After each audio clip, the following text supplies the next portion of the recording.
Hello friends, मैं doctor Dwarka.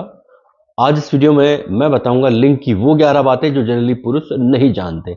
ऐसी कौन सी 11 बातें हैं जो जनरली पुरुष नहीं जानते या बहुत कम जानते हैं और जो उनके लिए बहुत ही काम की है, यूजफुल है और जिन्हें जानना उनके लिए बहुत ज़रूरी है। तो दोस्तों, मेरा ये वीडियो अगर आपको यूजफुल लगता है, फ़ायदेमंद नज़र आता है तो मेरे इस वीडियो को लाइक करें, शेयर करें ताकि उन लोगों को जानकारी मिले जो इसके बारे में जानकारी नहीं रखते हैं, और मेरे चैनल को सब्सक्राइब करें, बेल आइकन प्रेस करें, हर बार ऐसी जानकारी आपको तुरंत मिले। अब हम वीडियो पर आते हैं। दोस्तों, महिलाओं में नहीं, पुरुषों में भी अपनी गुप्त समस्याओं के बारे में बात करने में वो परेशानी महसूस करते हैं या शर्मिंदगी महसूस करते हैं या बात करने से बचते हैं, कतराते हैं। और पुरुषों को ये भी लगता है कि वो अपने अंगों के बारे में ज़्यादा बेहतर तरीके से जानते हैं, उन्हें किसी की ज़रूरत नहीं है। लेकिन फिर भी मैं 11 बातें बताऊँगा जो बहुत यूज़फुल है और जिनके बारे में आप जानना ज़रूर चाहेंगे और शायद जानकारी कम हो।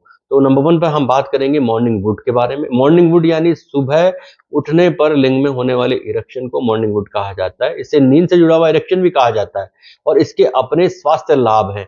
अधिकांश पुरुष नहीं जानते कि ये अनैच्छिक और अचेतन रात्रिकालीन इरेक्शन है जो लिंग को पोषण देने के लिए ऑक्सीजन प्रदान करता है।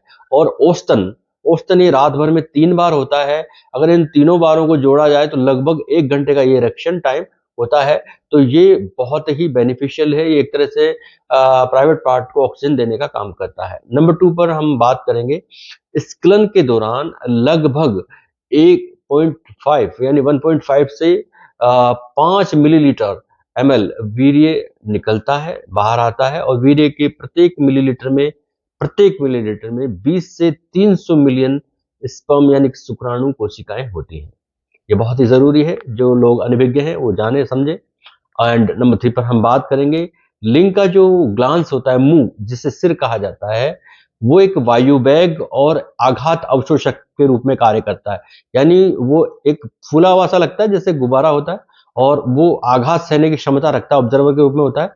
और जो लिंग की जो गुहिका आकार यानी कि कैमनस बॉडी जो होती है और वेजाइनल बॉटम दोनों की रक्षा करता है। ये लिंग की गुही का आकार या कैवनस बॉडी की रक्षा करता है, जो ग्लांस के अलावा जो बाकी हिस्सा होता है उसकी रक्षा करता है, और वेजाइनल बॉटम की भी ये रक्षा करता है। नंबर 4 पर मैं आपको जानकारी दूंगा, लिंग ना तो कोई बोन है यानी कि हड्डी है, ना ही लिंग में कोई हड्डी है, लेकिन फिर भी लिंग में फ्रैक्चर होता है, यानी इसमें फ्रैक्चर की घटनाएं देखी जा सकती है। यानी ये बहुत ही संवेदनशील है, अति संवेदनशील है। यह कैवनस बॉडी के लेवल पर के स्तर पर यानी ग्लांस से नीचे की जो नलिकाएं होती हैं उनके लेवल पर ये फ्रैक्चर हो सकता है अगर लिंग को गलत तरीके से दबाया जाए, प्रेशर लगाया जाए, मोड़ दिया जाए या अचानक से प्रवेश किया जाए या अचानक से बाहर निकाला जाए तो ये फ्रैक्चर हो सकता है, कैवनस बॉडी में फ्रैक्चर हो सकता है।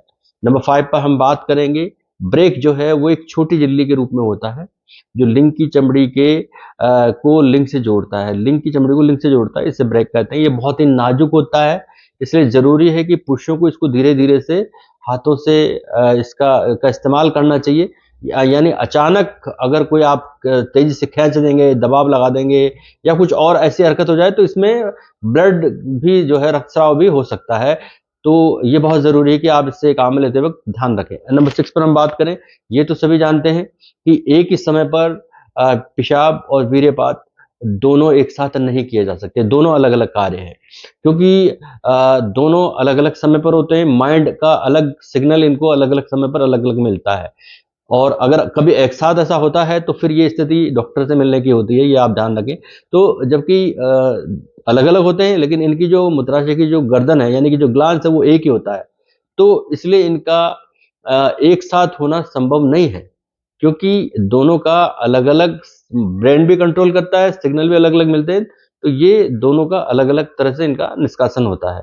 नंबर 7 पर मैं आपको बताऊँगा, स्खलन के दौरान आप देखते हैं शुक्राणु जो होते हैं या स्पर्म जो होते हैं बहुत तेज़ी से बाहर आते हैं। तो ये जो तेज़ी से बाहर आने की जो स्पीड है, ये लगभग होती है 10 मील प्रति घंटा। स्टडीज़ में देखी गई है, स्टडीज़ में पता चला है कि इसकी जो बाहर आने की जो स्पीड है, ये 10 मील प्रति घंटा की स्पीड से ये बाहर आते हैं।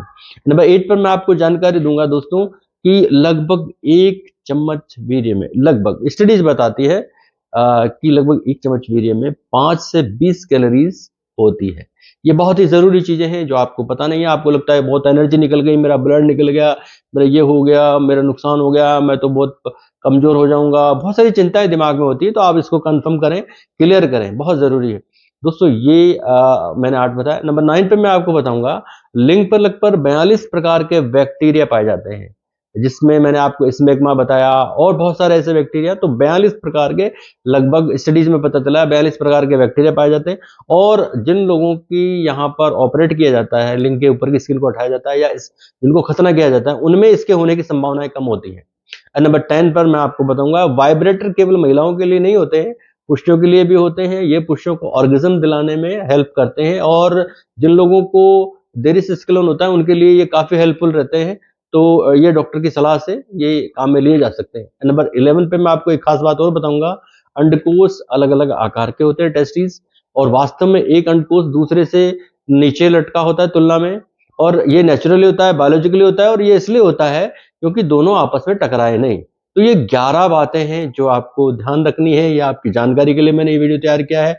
ये जानकारी आपको कैसी लगी, कितनी फायदेमंद लगी, कितनी यूजफुल लगी, आप मुझे कमेंट करके बता सकते हैं, और मेरे इस चैनल को सब्सक्राइब और लाइक कर सकते हैं। धन्यवाद।